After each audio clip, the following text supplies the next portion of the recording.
झेलम की तहसील देना में पुलिस की कार्रवाई, मोबाइल फोन चोरी करने वाले 2 मुल्जिमान गिरफ्तार, लाखों रुपए नकदी बरामद। रिपोर्ट कैसर महमूद और आप देख रहे हैं आज तक न्यूज।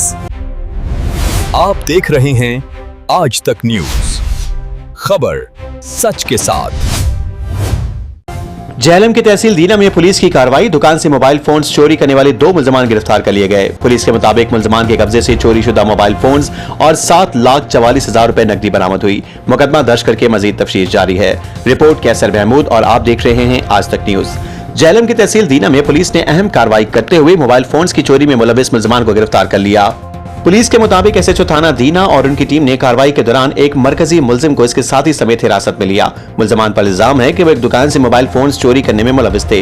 इब्तिदाई तफ्तीश के मुताबिक मुल्जिम चोरी शुदा मोबाइल फोन्स अपने एक साथी को फरोख्त करता था। पुलिस ने कार्रवाई करते हुए मुबैना खरीदार को भी गिरफ्तार कर लिया। पुलिस का कहना है कि मुल्जिमान के कब्जे से चोरी शुदा मोबाइल फोन्स के अलावा 7,44,000 नकदी भी बरामद कर ली गई है। पुलिस के मुताबिक मुल्जिमान के खिलाफ मुकदमा दर्ज करके मजीद तफ्तीश जारी है, जबकि बरामद होने वाला सामान कानूनी कार्रवाई मुकम्मल होने के बाद असल मालकान के हवाले किया जाएगा। District police officer Jhelum Shafiq Ahmed Chaudhry का कहना है कि शहरियों की जान और माल का तहफ्फुज पुलिस की अव्वलीन तरजीह है। आज तक न्यूज, खबर सच के साथ।